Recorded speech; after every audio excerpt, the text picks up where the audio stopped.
Sí, para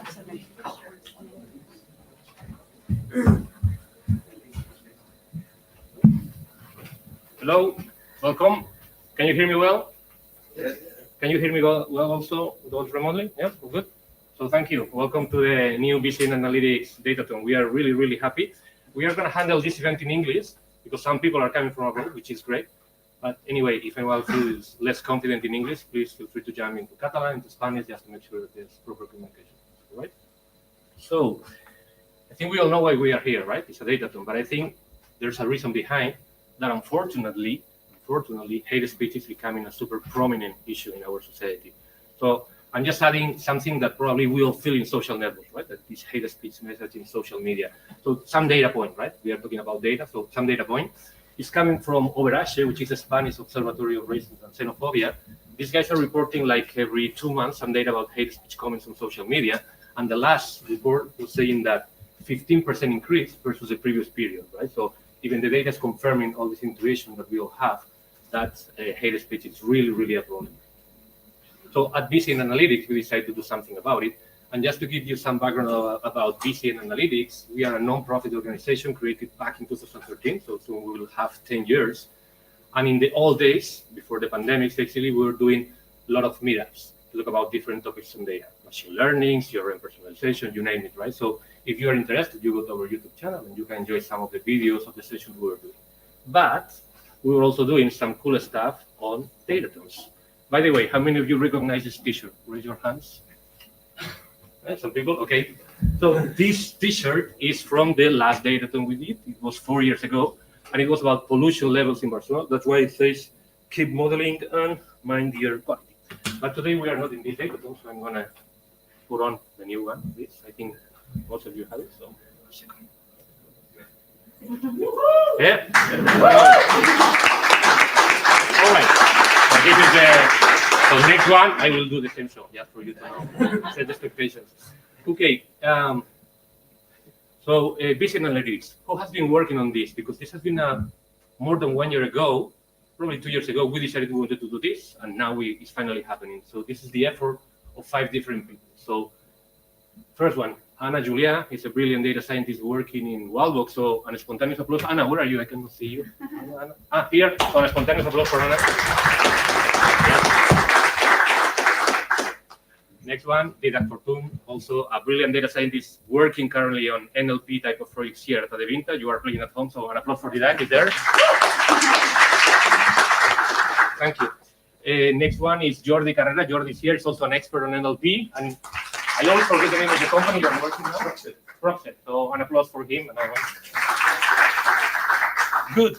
So we have a guy called Mr. Wolf. So those fans of Quentin Tarantino movies will get this one.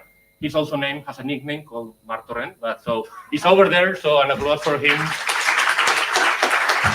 Thank you, Mark. And that's me, Manuel, so really happy about being here with you all. So moving forward.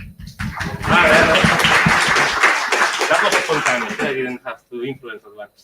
Okay, so keep going. I also want, this is the team behind, and you are the team in front, so just also to release a little bit the pressure and make sure we all wrap up. I'm gonna say the name of the team, and I want those people being part of the team, raise their hands, dance, do whatever, just to make sure that we know that you are here, right? So starting with Story Team, where are you? Welcome, Story Team. Zero Pups. Guys. Another data scientist group. You guys, welcome. Number 4, Dembele. Thank you. That's interesting name. Okay, we will talk about that one later. Anyway, number 5, machine learning times artificial intelligence. Where are you guys? Next one, Kimai, Justice League. You're the one coming from London, right? So welcome. It's terrific you made it here. Thank you for coming. Next one, Springboks. Welcome. Mary Jackson. Welcome. Dorothy Hogan. Welcome. And last one, Nodes Language Processing. Are you guys? Welcome. Okay, so now we all know who is here. Forward. So what is the agenda for today? I just did a quick intro, and that's what just happened. So after me, we're going to have Tensul Zamora, founder and director of the Crunch Project, vice president of CIDR Spain, and GDT anti-racist of Este. So he's going to give us a nice talk. I don't want to make any big spoil, so wait for that, Tensul. Next one, we'll have Adam Major, Director General para la Promoció y Defensa dels Drets Humans, Generalitat de Catalunya. So here. Then we'll have a message from our sponsors. Thanks to them, we have this fantastic venue and also the prizes of the competition. So you're going to hear from them a few words. And then I think the most important part, or the second most important part, which is the challenging island. So 3 of the people I just presented, Jordi and Didac, will explain you the challenge, the data set, and all the technical questions. By the way, if you have questions, what we are going to do is put them at the end, right? So the questions are going to happen at the end. So if during the presentation you have some questions, write down, and then after they finish the presentation, you can ask all the questions, right? And then, at least for me, the most important part, data, food, and drinks, right? So we're going to have a time for warming up and making sure we have some time for networking and also getting familiar with each other. That's today. And as you know, next week, Friday, in this same place, we are going to meet again to have the big day. Again, registration is starting at 5, so to make sure that we can start at 5:30. So make sure that some representatives from the team are here. There will be a quick welcome speech. And then the idea is that each team, and it's going to be explained later on by my colleagues, but each team is going to have a presentation of 5 minutes, 5-minute questions, or 5 minutes with questions from the jury. Then will be the deliberation, the awards, and then some data, food, and drinks. And I think I'm forgetting something that they don't. Yes, reminder. And the code that you guys are going to provide for the datathon, I think it was very clear in the registration. Just reminder, it's going to be open source for anyone. Even we are trying to see if we can share this and reach people from Twitter, social media. So if anyone has, in fact, people working there, let us know, because the idea is that to say, hey, you could use this in your day-to-day. Okay? So with that said, I'm going to introduce Tensul Zamora. Before meeting Tensul, I met her 3 months ago. I thought I'm super multitasking type of person, right? But when I met Tensul, I realized that she's in a different level. So instead of me telling all the great things she's doing, the stage is yours, Tensul. Yeah.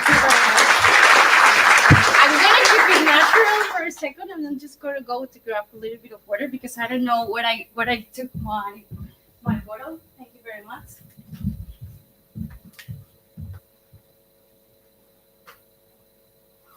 First of all, let me explain you something. I came just 30 minutes ago, and we were discussing about the light for the event because, as you could see, I'm black.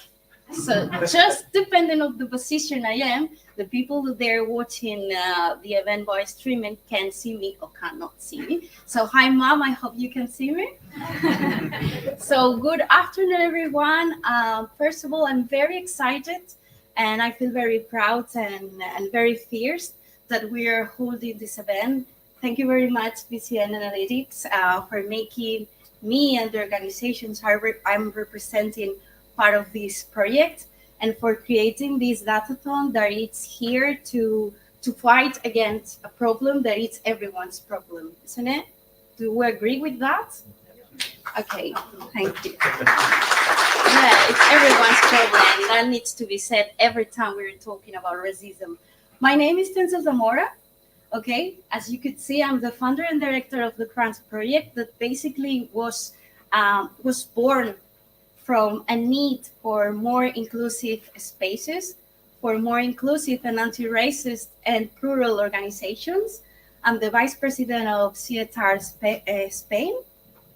We are a non-profit organization with professionals from interculturality, and we're just here to inspire everyone to make sure we understand the kind of society we're working, and from the academic, from the professional, and from the social point of view. And of course, I'm a black woman. I'm a Catalan black woman that is here to say enough is enough. Enough of any sign of racism and any other form of intolerance in our societies. I could have never imagined when little that I would be here talking to you about hate speech on social media. I mean, 5-year-old Tensul was not chasing the dream of being here. I was chasing the dream of being astronaut or being other things. But here I am, and it's important that I'm here, and it's important that it's my voice telling you what's going on. Because let me tell you something, people that are doing hate speech, they're people that they feel free, they sit down and they feel free to do that behind the screens. They feel comfortable, and they feel comfortable also because the system is allowing them to feel comfortable. Okay? Let me give you some stats. According to the report presented by Racistas, just 2 days ago, I went to the presentation of the report. Only 37% of the racism situations identified could be filed. Only 37%. What about the 63% left? That's my first question. And my second question is, if that's what we have in the real offline world, what we can expect from the digital one? Let's think about it.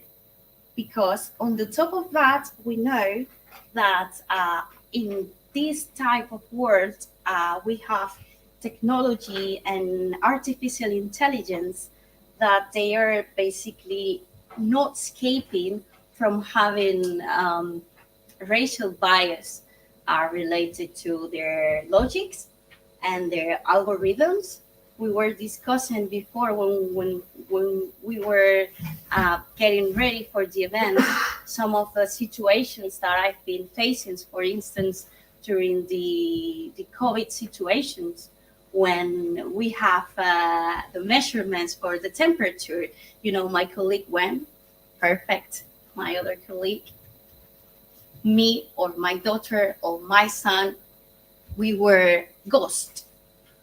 Yeah, that's what we were, because the system could not recognize us. And that's happened also with my facial recognition. Or maybe my facial recognition is not as accurate for some systems to don't let's say confuse me or my person with someone else, and then that creates a big problem. Then we have listened to manual data and figures, and that's why we're here. Okay, we're here because nowadays digital racism is consolidated, and the figures he was showing are proving that. We're here because it is important to be here. This datathon constitutes an opportunity to fight against hate speech, against racism, about these forms that they're not part of us, but they're part of the society we're living in.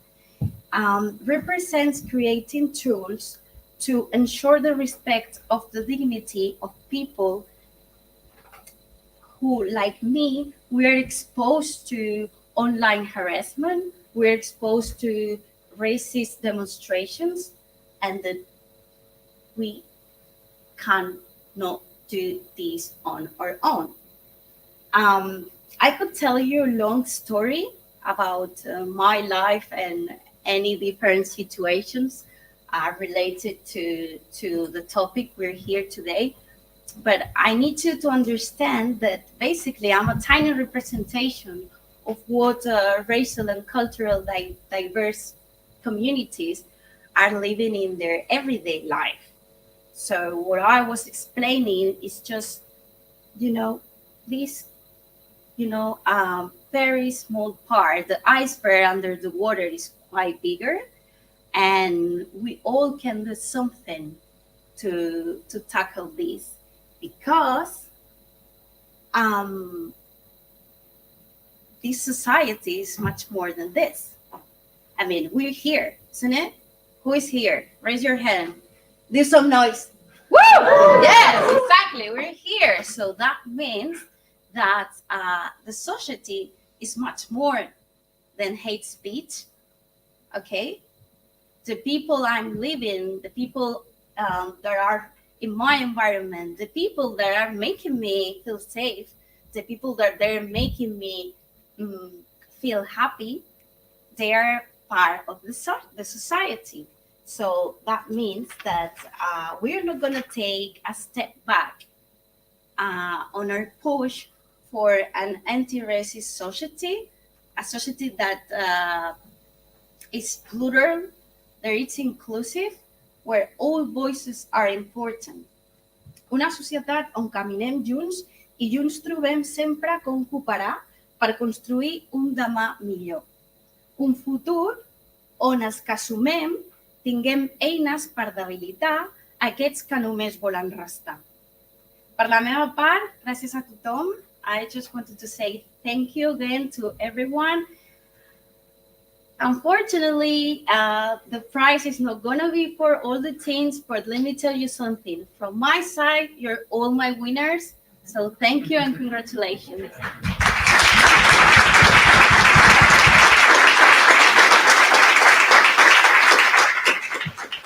Wow, thank you. Super nice. So, we have also the pleasure having with us Adam Major, director general para la promoció i defensa dels drets humans, Universitat de Catalunya. Gràcies. Hola, bona tarda. Gràcies a Barcelona Analytics per organitzar aquest esdeveniment i per convidar la Generalitat a dir unes paraules que seran molt breus. I'm afraid my English is not so good as my previous colleagues, but I'll do my best. First of all, I have to say that I didn't know what a datathon or what it was until yesterday that you explained it. But I of course find it is a very good idea, and especially if it is focused to this issue, that racism in social media, which is a question that of course concern us as in the unit of promotion of the human rights, but also to the government in the whole government.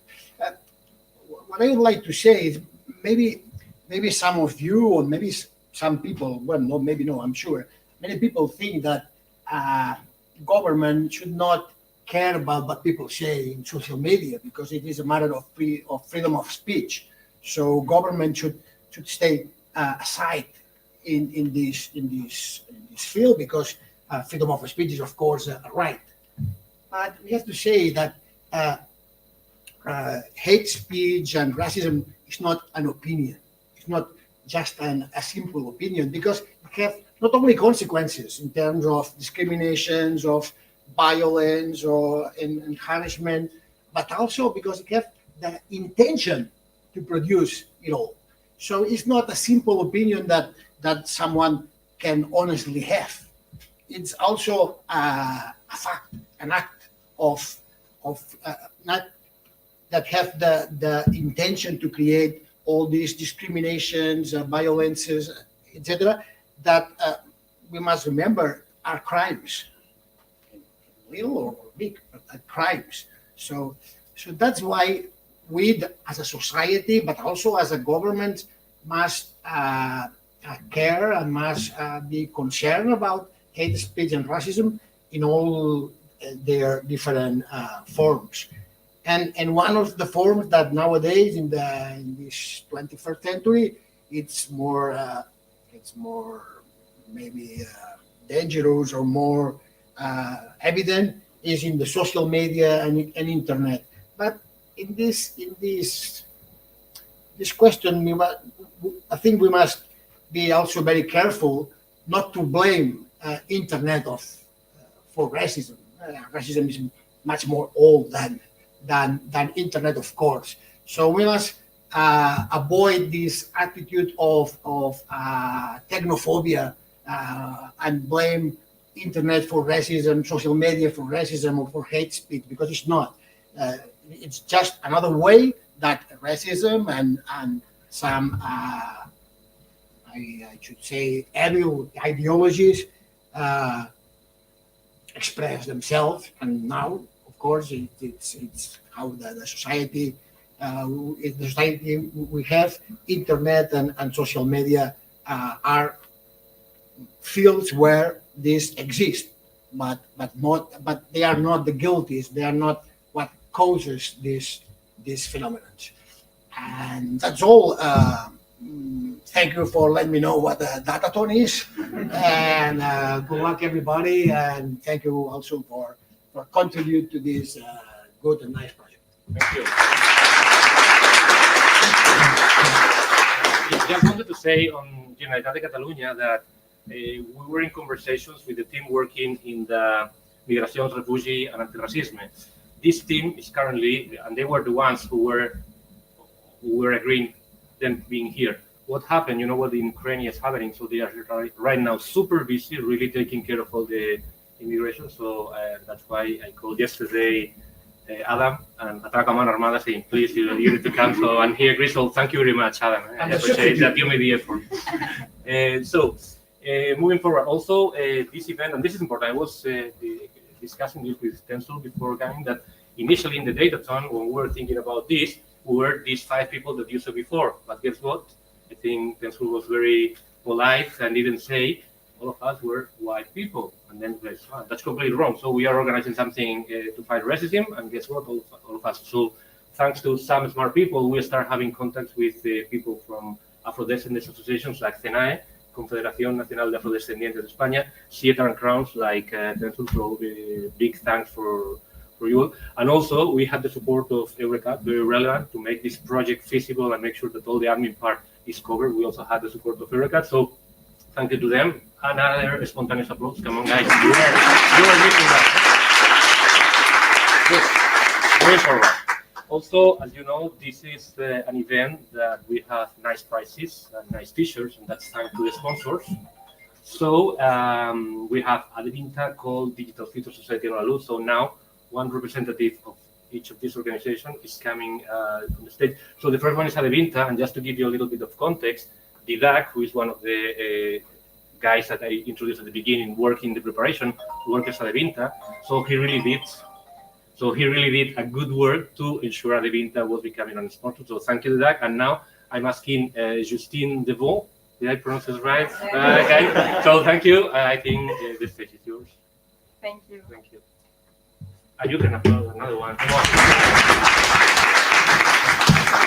Hello everyone, really happy to be here. I'm Justine Devos, Director of Data at InfoJobs in Adevinta.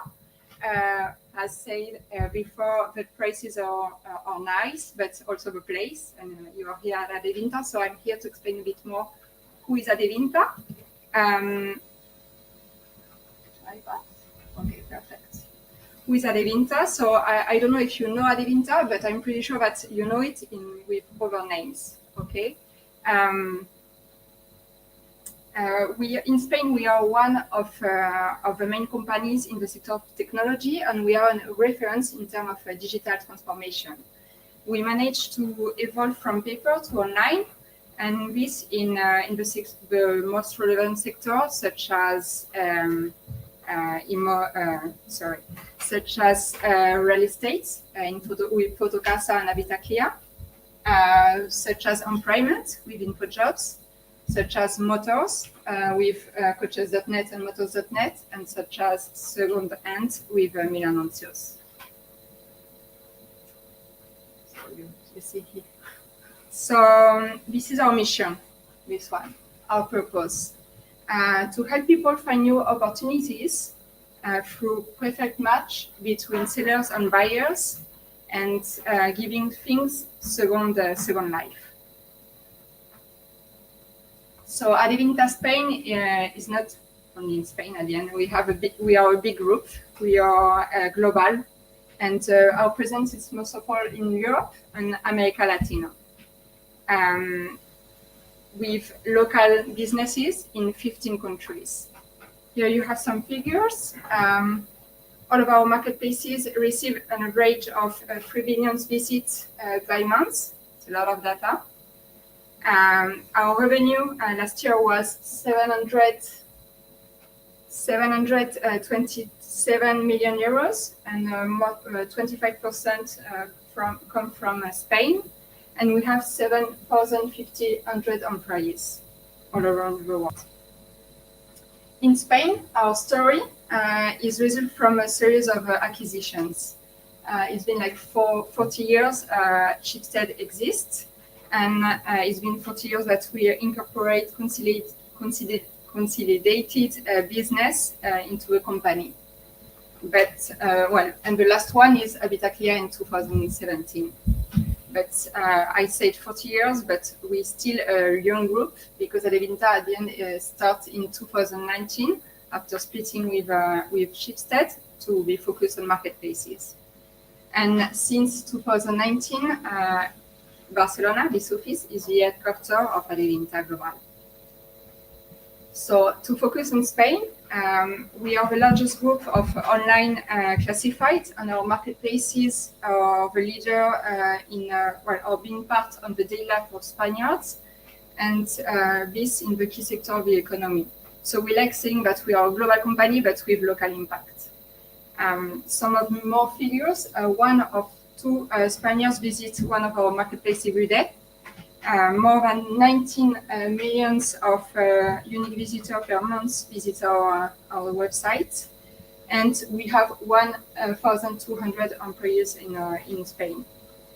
So speaking about people, 91% of those people evaluated Adevinta Spain as a good place to work, as a great place to work.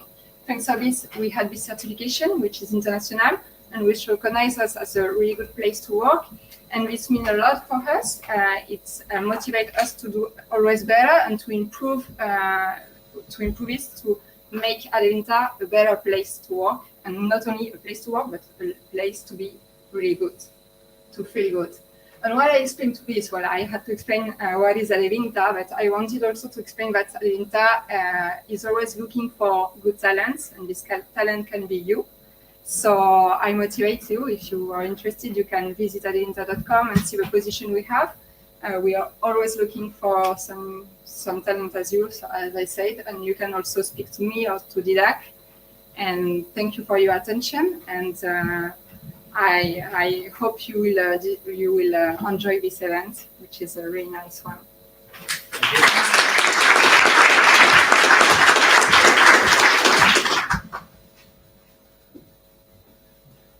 Okay, so next one is called, just also to give you some context, you remember in some of the previous slides I said we're reaching CENAE, Confederación Nacional de Afores Indígenas de España.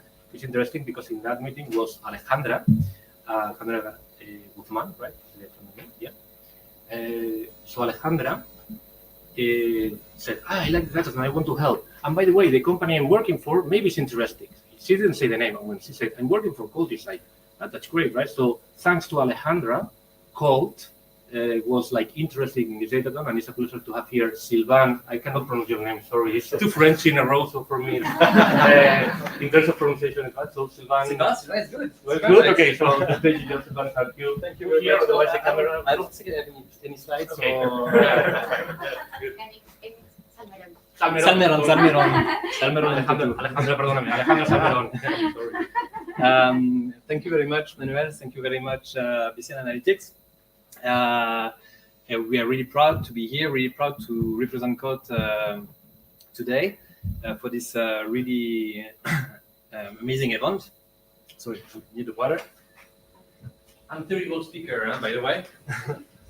What I wanted to say is, so Code Technology is a telecommunication technology company present all over the globe, in India, in Europe, in the United States, Australia.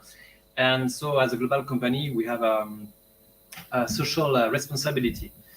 And the social responsibility, so for a few years already, Code has been working on some networks as a social responsibility, so some social networks.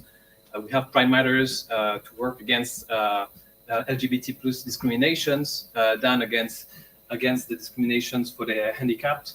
We have Network 25 to work on the equity between women and men in the workplace and all over the places in the society. And today I represent a United Network.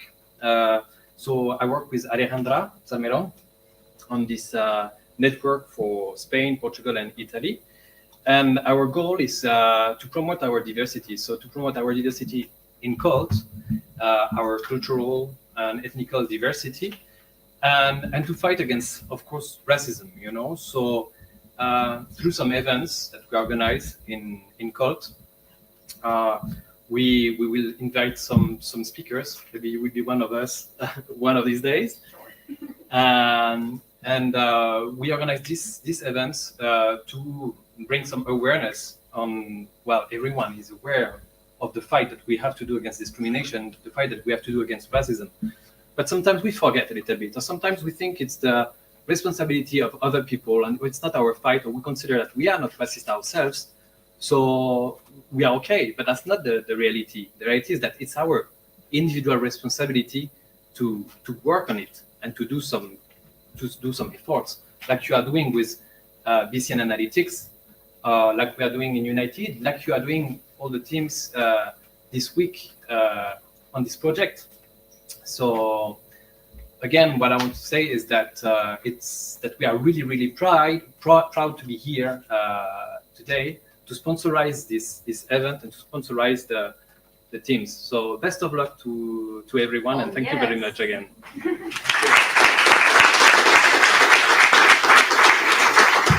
And by the way, Alejandra Salmerón, you will see her next week.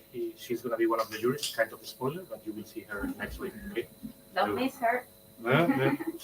Okay, moving forward. Next sponsor, Digital Future Society. It's part of Mobile World Capital. I think most of you probably are familiar with Mobile World Congress, but they do great stuff under the Digital Future Society. So and this is, by the way, the connection. I'm looking at Mr. Wolf over there. So thanks to him, we reached Christina, and Christina, director of Digital Future Society, is here. So thank you for coming. The stage is yours, Christina. So apologies, in a digital world, I'm still with papers with me, but it reassures me. So thank you, Manuel. Thank you, everyone. Thanks for inviting us in this kickoff of this initiative. I wasn't that familiar with that term, so don't worry about that. But I'm very familiar with the challenges that this digital world is bringing us. And this is actually what we're doing at Digital Future Society. As Manuel was mentioning, this is a program from a foundation, a public-private foundation based here in Barcelona called Mobile World Capital Barcelona Foundation. We're actually celebrating 10 years this year that we try to improve the life of people through technology and see all the different dimensions of technology on innovation, on talent, and others in order, as I said, to improve this quality of life. My responsibility is basically on how technology is impacting us as society, as citizens. And the reason for participating in an initiative as this one is that we need to test this technology. I don't want to blame on technology. I don't think technology is, let's say, the demon or the one who's really the bad guy in the movie. But it is really true that technology can be a leverage to progress and get better services and better opportunities, labor-wise, education-wise. But it is also an indicator that, or a way that, depending on how we use this technology, we can really harm even more our society. And the reality is that this society we are living in is every day more digitalized. We really cannot stop this process, this transformation, this digital transformation. And I would say we haven't really anticipated the several challenges that this digital transformation was bringing to society. And one of them, it is indeed what Tenzul was mentioning before, and the reason why we are all here. This hate speech, this racism element somehow is integrated in some of us in the society. We need to really extract it. Unfortunately, social media, all these digital platforms, what it is really doing is amplifying this challenging, is viralizing this challenge. Again, is probably because we didn't anticipate it. We didn't think that it was going to go so quick, so widen in so many other places in the world.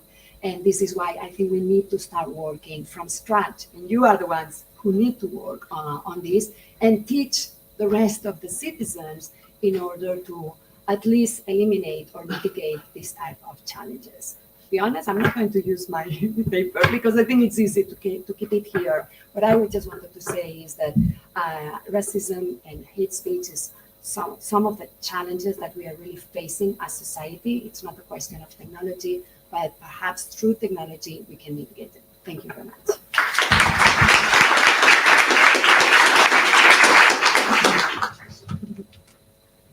Muchas gracias, Cristina. So now we have Olalu. This is an interesting journey. Sorry for explaining this, but Anna and Didac used to work at Olalu, right? So many years ago. And Anna reached someone in Olalu and say, "Hey, we are doing this datathon," and you convinced someone to say, "Yes, we sponsor that." Times goes on, and then 1 month and a half ago, I joined Olalu, so I'm working currently at Olalu, but I cannot take any credit of this sponsorship, just being fair. So my good colleague, Jose Riera, who is leading a fantastic team called Data Rangers, that, as you can see, is working on data, is coming on stage. Hello. Jose. Un abrazo, ¿no? Well, thank you all. First, I want to say thank you to the organizers for inviting us and to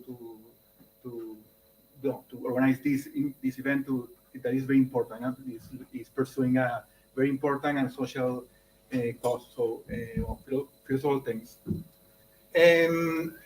Well, you will say, well, Olalu, it's a company it's an electrical company that is basically working with green energy.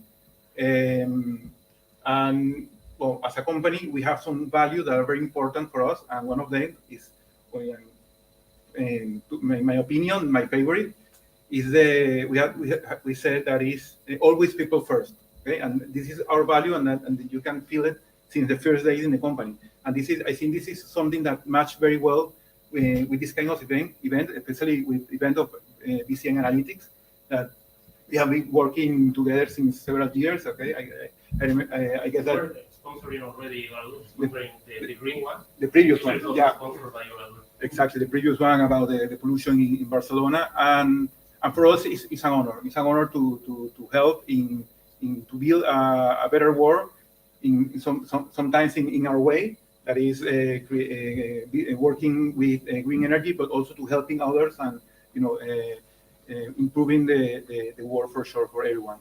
And one of the challenges that we have that we currently have is to transform Spain in the leader in solar energy. So it's a complicated challenge, but we also have some other values in the company that we say everything is possible, and and keep growing, and you will get the thing. So well, for that, good luck to all the teams. And there are a couple of things that are representing Olalu. So, but good luck to everyone for sure. And thank you. And well, we have to say that as a manager of data team, we are also looking for people that want to join to our cause. So, okay, thank you, everyone. Yes, we are hiring data scientists, data engineers. Anyway, so. But also, finishing the thanks time, Tom Mantos of los t-shirts is done with Sindicato Popular de Vendedores Ambulantes de Barcelona. We wanted also these t-shirts to mean something. So all the t-shirts that you guys are getting are coming from Tom Manta. And the design was done by Rosa Maria de los Heros, who is sister-in-law of Anna, right? So you see all the connections. So thank you for them. Okay. And now is the time for Anna to come on the stage and explain the challenge. So thank you. And now all the technical aspects will be explained by her and the rest of the team. And remember, the questions at the very end of the presentation. Okay? Thank you. Okay, so why are we here, right? Because we're like 5 crazy people, super motivated. We've been working for a couple of years or more than that. And why are we all here? So our main goal is to raise awareness of how of the contribution that ethical AI can make to social good, and especially we want to prove it here and prove that it can become a really powerful tool when it comes to help emerging potentially racist behavior in the social media, right? Okay, but as Manuel stated at the beginning, we are definitely not experts, neither like in racism. We're all white, so we are not experts. So our first steps were to actually do some research, and we had our first meetings with the actual domain experts. Okay, so and both like from the technical side, so like CTBit or Andrada or Jason, they're like very technical people and companies, but also like from anthropological research units, such as this one in the University of Barcelona. Okay, so we have like lots of meetings to get into the in the topic, and then after that, of course, we started looking for already built data sets. So we started researching on papers, data sets that they were already there. But in the end, like none of them were actually like fulfilling our like ultimate goal. So that's why we decided to build our own data set. Okay. And then we had tons of social media. I just have Twitter here, but like there are tons of social media. And why we decided to go for Twitter? Basically for two reasons. The first one is that Twitter, for those of you who know, they have like a very easy to access API. So data for non-technical people, data is easy to retrieve. So whatever you publish, it's actually super public, and we can take this data. And second, because like the format is quite normalized and easy to work with, right? Like we have the user, we have the text, we have like some hashtags, some tags, and whatever. So that's why we went for Twitter, and we actually built this data set that part of our contribution is that we will make this publicly available for whoever needs it to work with, okay? And that's why also your code is important to be publicly available, as Manuel was saying, but also the data. So we started with a closed list that we defined on hashtags, on users, on like words, specific words that we thought that were actually like super racist or super anti-racist. Okay, we went on both like extremes, and then we kind of like revisit this list once and over, and we like both like personally, like manually, we were like seeing a hashtag that looked racist, so we were adding that, but also automatically. So we were identifying the main topics and main words that were appearing in these tweets, and we were adding them into our list. So here comes our first bias warning. Okay, so we know that we put our point of view in this list. We put like whatever we thought it was racist or anti-racist, and so we have this bias here already. So, like in the end of January this year, we had already retrieved more than 4 million unique messages from Twitter. And here we started the process of like for most of you that are data analysts, data scientists, whatever, you know that our like 90% of our job is like actually cleaning the data. So we started like removing the retweets, like doing some basic text cleaning, like removing spaces, extra lines, whatever. We were also like removing very short messages or messages that only had hashtags on them because we thought they're not really adding value. And most important for our data set, that it's actually everything is in Spanish. So whatever it was not in Spanish, because like in English there are many data sets, but we wanted to do it in Spanish,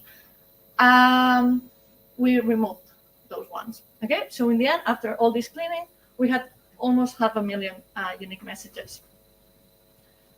The next task, it was, okay, we had the tweets, but we didn't know whether they were racist or not. So we started this process back in summer last year of labeling them. Okay, so we had to manually label the tweets, whether they were racist or not, or they were no. And we started recruiting volunteers for that, and we achieved, like, we got all these like 24 amazing people. We are there, so we also labeled. And these people actually helped us a lot because they manually tagged the tweets. We made sure that all tweets were labeled by different people, so that we had like he's saying he doesn't know, but so the idea was that every tweet was seen by more than twice. And each person, we also defined this whatever we call Guía del Labeler, so labeler guide. And here we defined some rules to have like a common criteria when it came to to labeling the tweets. So second bias warning, we define our rules. Like Manuel, I think you talk with different people and get their feedback from that. But in the end, we define those rules. So we know that we're putting some bias here. So in the end, these 500,000 messages that we were seeing before, we reached more than 9,000 labels from almost 6,000 unique messages, okay? Again, here there is this, again, bias warning because we had 24 different labelers and we provided them some guidelines on how to label, but in the end, each of us has their point of view of the wall, so we are also, again, putting our own bias in these labeling processes. And with that, I leave it to Didac, who will explain more instructions.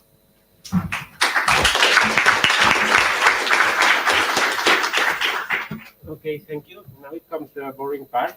I will explain some practical information that you will need to know for doing the datathon. Before that, you don't have to write anything. Everything will be shared with you in a public folder called documentation. Just after the presentation, we will share with you. There is a lot of documents explaining everything. Also, this presentation will also be stored in that folder. So you will have everything. Well, you don't need to leave.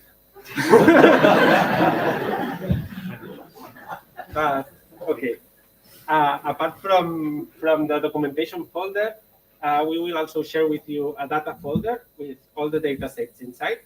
And also, we already shared with all the teams a folder for each team.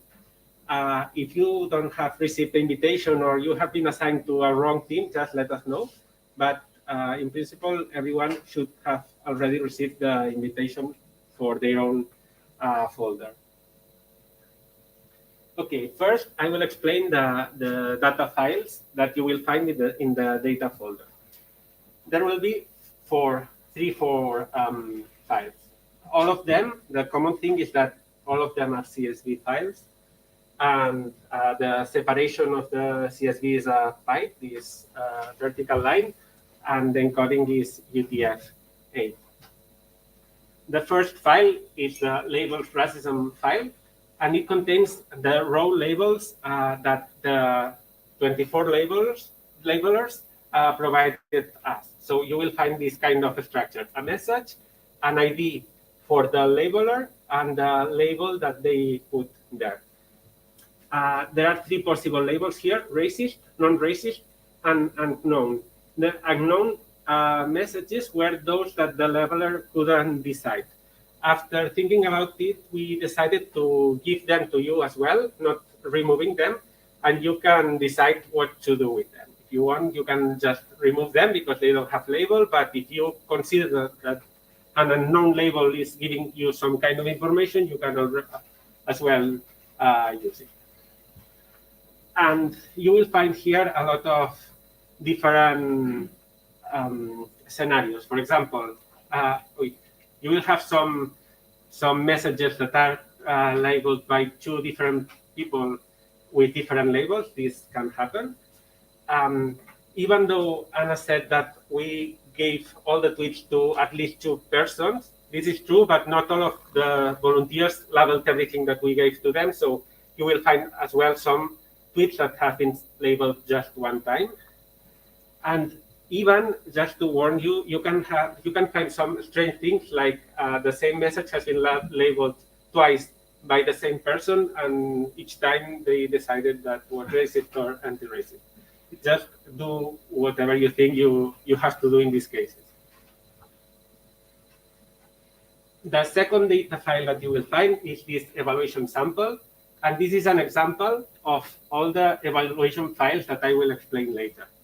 These kind of files have only the message and the label.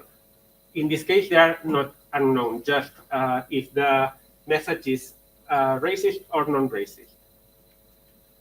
This file can be used as a test set, can be used as a sample for the evaluation files.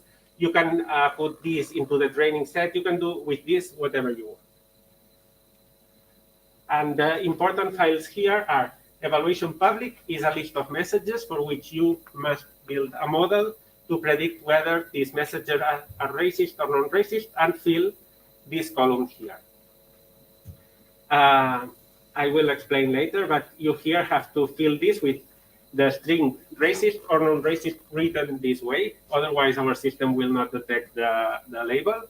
And this will be used to calculate a provisional ranking that later I will explain, but it will tell you daily whether your team is performing well or not. But it's not the complete test set.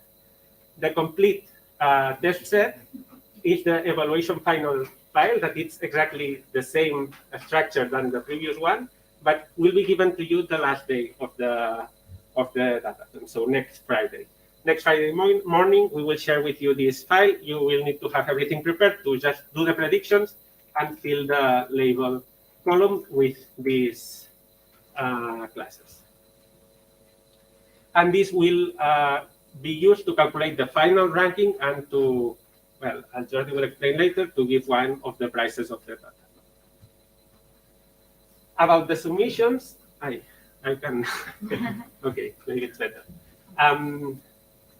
Each evening at about 8 p.m., we will publish a provisional ranking based on the evaluation public file stored in the submissions folder of each team.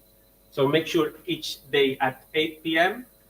You have in your submissions file this evaluation public file filled with labels, and our system will calculate the metric that later we will explain for all the teams and publish a provisional ranking in this URL here. This is everything in the documentation folder. And finally, the last day at 5 p.m., we will take the content of the evaluation final CSV file with the predictions that you put in there. At 5 p.m., we will calculate the final metrics, and this will be used to decide which is the winner of the competition, or one of the winners at least. Some warnings and things that you should check after doing the submissions. First, make sure that the file that you are submitting is either called evaluation public or evaluation final, depending on if it is during the week or the last day. Also, the separation is also always applied. The order of the messages in the file has not changed. Your file is in the submissions folder. The labels contain only racist and non-racist labels. And if you have any doubt about this, you can always check the sample file, and you have to follow the same, exactly same format that the evaluation sample contains. And finally, as Manuel told you at the beginning, and Jordi will explain more about this later, the final day you have to do a presentation, a 5-minute presentation. It's important, these 5 minutes, because we have 10 teams. If we give more time to the teams, we will take a lot of time. So it's important to keep tight and just focus on the most important things. Jordi will talk more about this. And the last day on April 21st, on April 1st, before 5 p.m. as well, you have to put your presentation in the presentation subfolder. Then we can take it and incorporate all of them and make sure that everything works for the presentation. We highly recommend to use PDF or Google Slides format.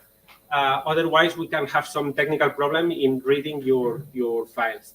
If you need other kind of format, please let us know. We will try to make it work, but I would highly recommend to focus on simple formats.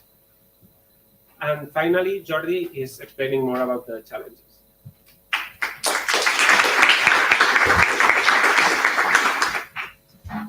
Hi, everyone. Hi, everyone.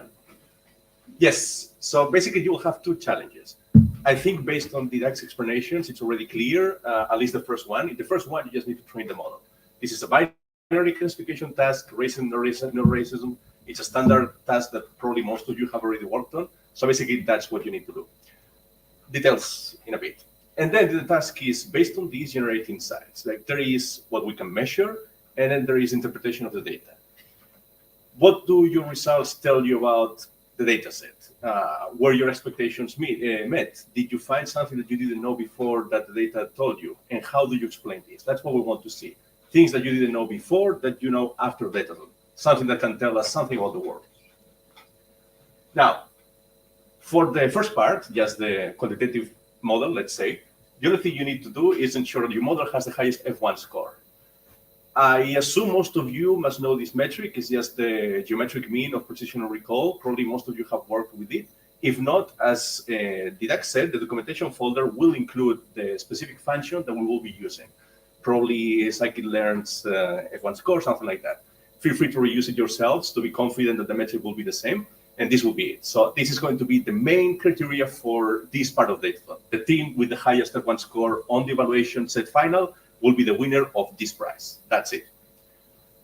And about the second part, this second award will be given on the basis of your presentations on the last day. As Didac said, 5 minutes. And more importantly, I'll give you some examples of insights, but just to take care of this point right now, 5 minutes. So this means that you have to be very careful with how you spend the time. If you have one main idea that you want to convey, just go with that. Don't try to fit 10 different ideas, even if they're all cool. Just choose the main one and use that one. Because 5 minutes are going to go over really, really quickly. And also keep in mind that in the jury, there will be 2 non-technical persons and a technical person. And I'm the technical person, I'm not that good. So please just keep it non-technical if you can, right? Just focus on the visualization, the interpretation of the data. How do you explain what you find?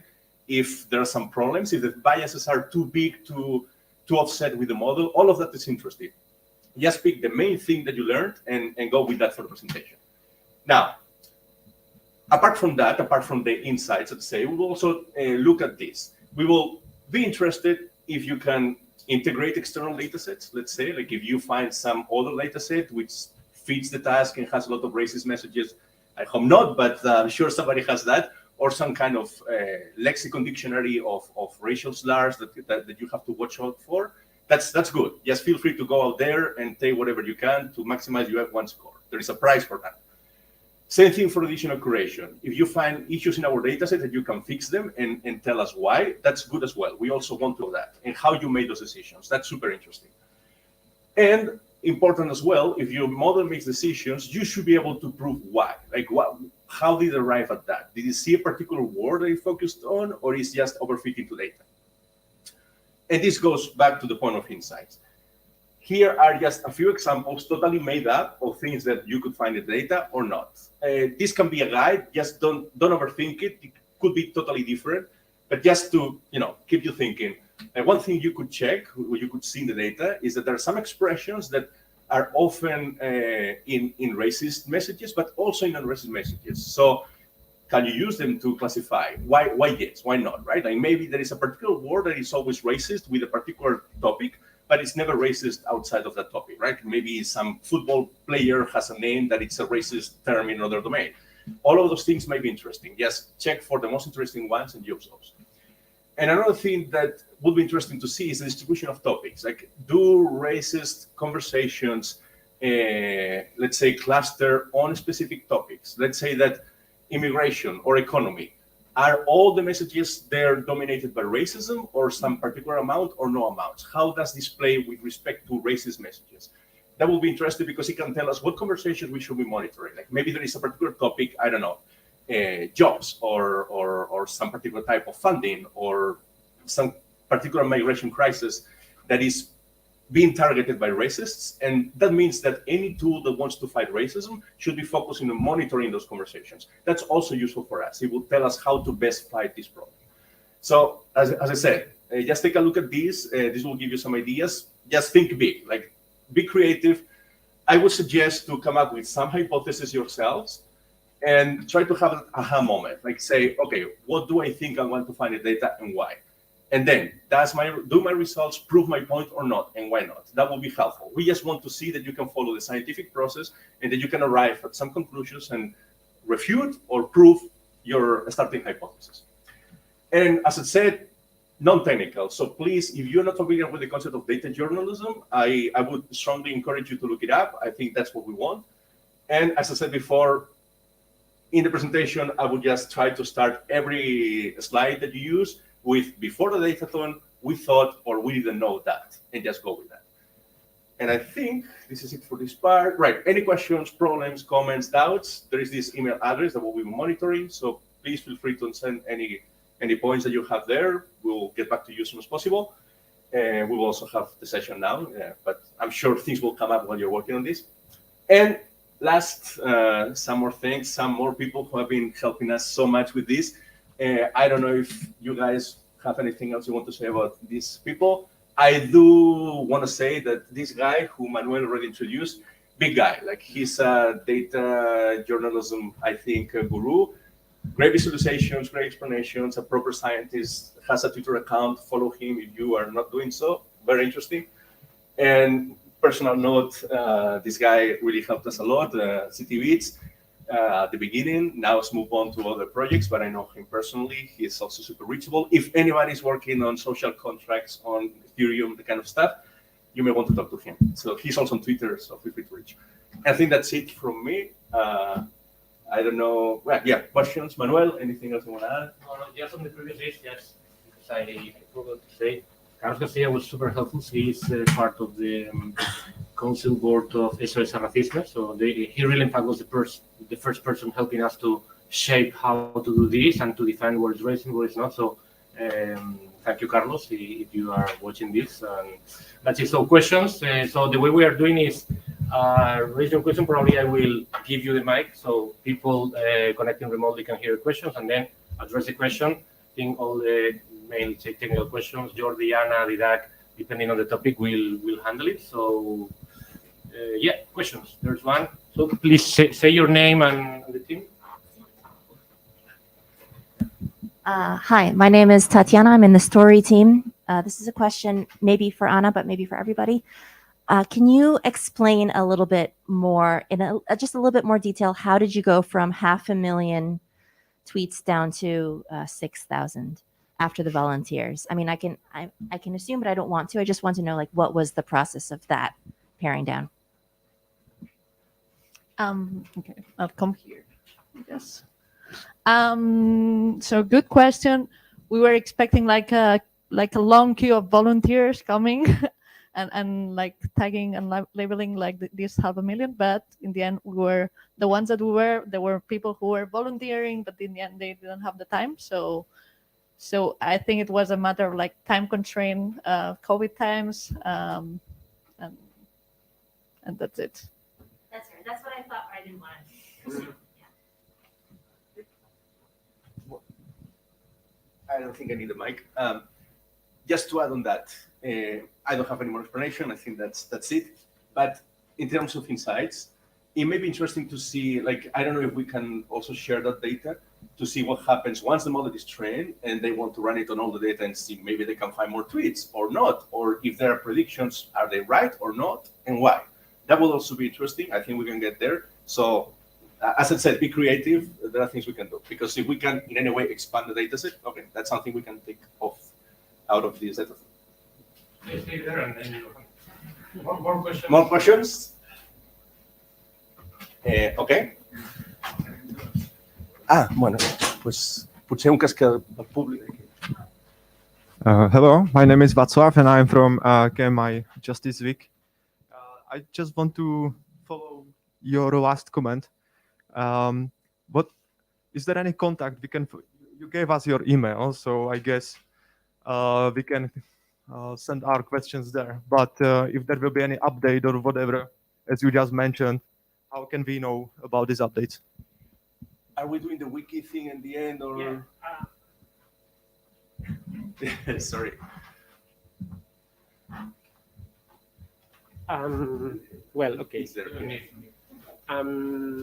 Yeah, there are several ways. If you write a mail, we can answer you.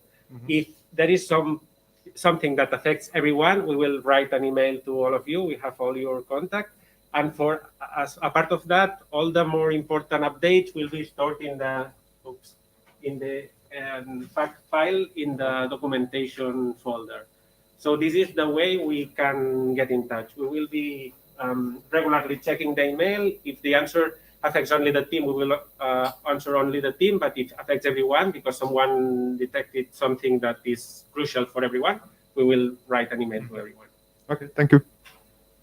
There was another question, I think. Yeah, over there. Oh, and over there. So, yeah. Thank you. Hi, I'm David from Noobs Language Processing. I had a question, like, is the public, the evaluation public data set a subset of the evaluation final, or are they like, don't they have an intersection, or what's the case?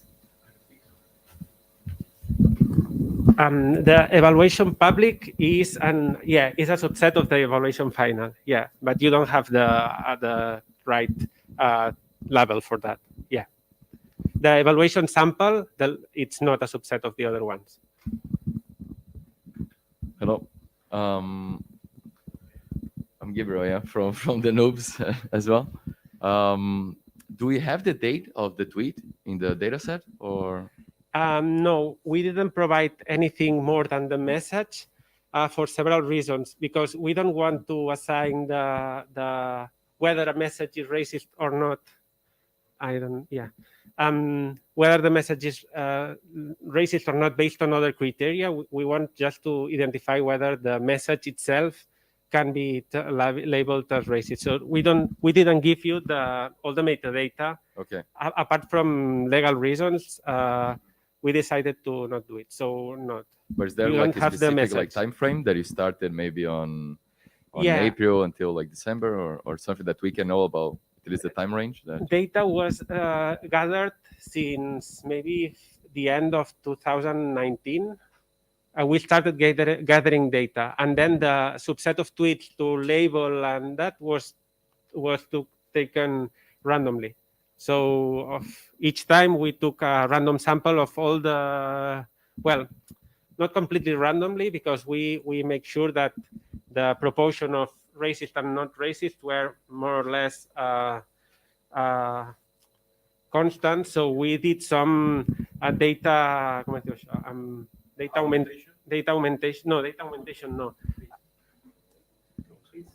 No manipulation.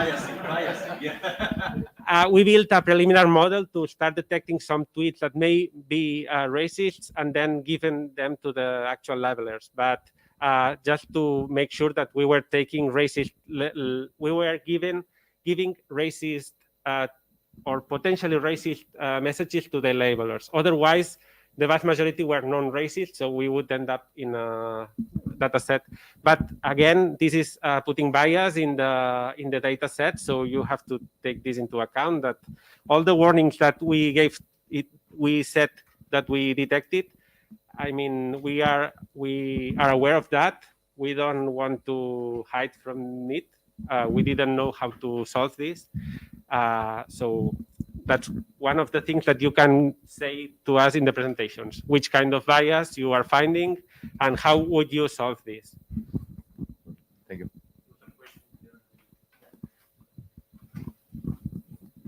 Yes, hi, Chabi from LM Chais. I had like more like tooling questions. Is there a preference in like the programming language that you want? No? No. Repositories, do you prefer? No, you can do whatever you want. Okay. And the last, I think the most interesting, what license, like what open source license do you prefer, or is there a preference related also to what we could use depending on the restrictions that?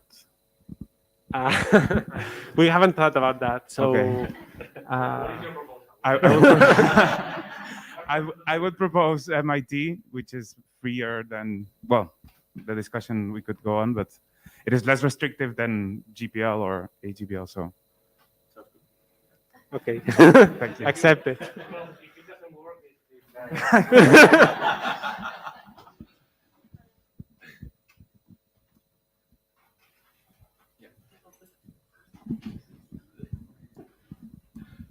Hi, I'm Christina from Dorothy Vaughan.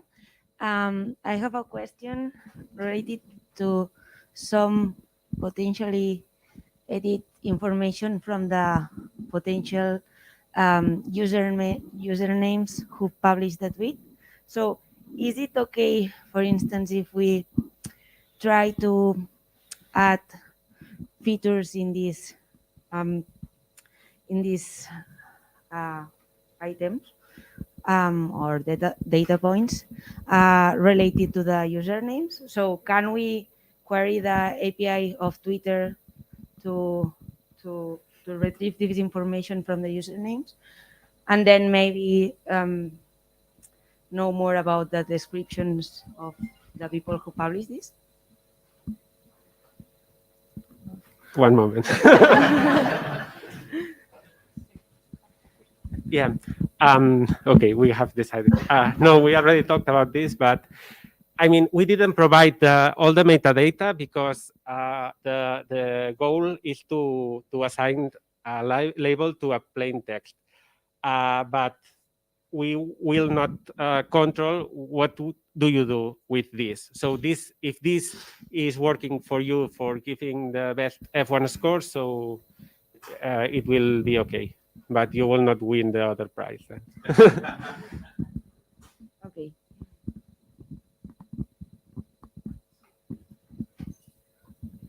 Václav again. I wanted to ask you when we should make our code public. Is there any restriction for this? Can we work in a private repository and make it public, I don't know, once over the competition, or do you prefer us No. the last day to make it public? No, you don't have to work publicly. You can just, at the end, we can, the idea behind this is that we want to be able to ask you for publishing your code. So in some point, it's possible that we say to you that you should send us your code or send you as a repo or whatever. But we will not be controlling all time what you are doing. Okay, thank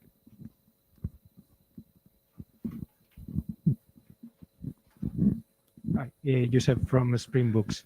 It is necessary to upload the predictions all the days. No. I mean, the first day it is necessary on. We will run an automatic script that each day is taking whatever it is in your folder. So if you leave the same file there, you will have the same. If you remove the file, you don't have a score that day. Yeah, you can do whatever you want. And it's tomorrow, the first day of the. Yeah, it starts tomorrow. Thanks.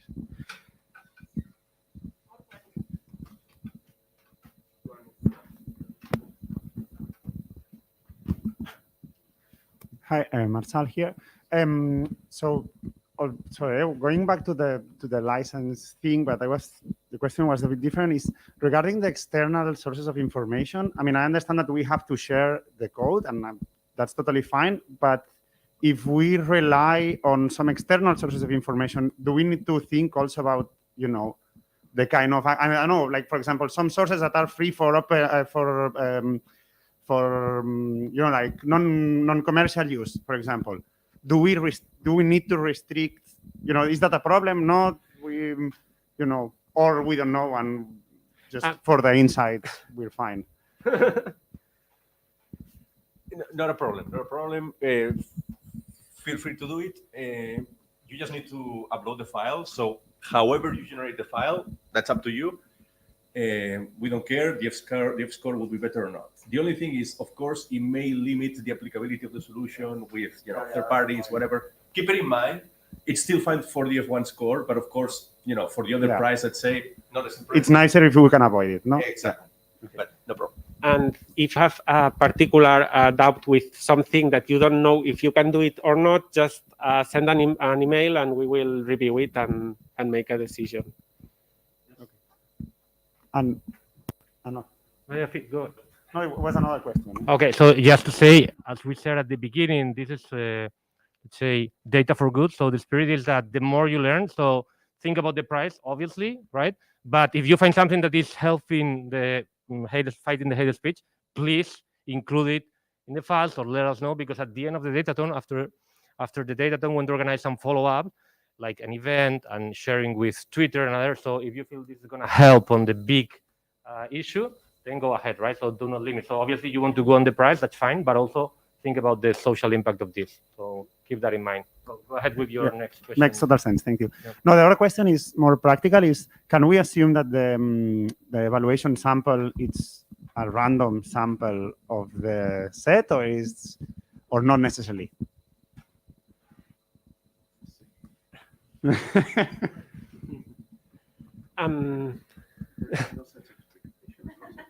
Yeah, I wouldn't assume that. And for the way that we retrieved all the data, I mean, the distributions are not well balanced, are not representative of anything. So don't make assumptions on this way. Okay, perfect. In a way, to go back to the previous point, it may be the case that the safest way to evaluate the model is to take a data set that you know should contain no racist messages, run your model, and see what happens. If you get a lot of positives, something's going on. If it's all negatives, okay, that's the actual procedure. It may be easier to just collect negatives, and I mean, of course, you may end up with a model that does nothing. That's the risk, but you know, it may be a check that you can run easily that would give you some confidence, right? So that would be a way. But yeah, like biases are there, so keep that in mind. Thank you. Any other questions? Anna, can you take it? I don't think there's any question on the channel. Just in case. Any question here? No allowed? No allowed? Okay. Just like curiosity, could you clarify the two prices, like what they are? Like I know there was money, but there's two prices, so how does that work? So I will give some additional information. So it's going to be two prices, approximately 1,500 euros each one. Slightly more. The thing is that we are using all the money from our sponsors, from the t-shirts, from the prices, right? So once we get the final invoice from the t-shirt, I can send you the exact, and it's going to be at least 1,500 each price. That would be would be slightly more. No, just to know how to go back. Yeah. And yeah, as a team, everything that we can help to share the price. We are going to get it. Obviously, the big honor to win the prize and go with the prize. More questions?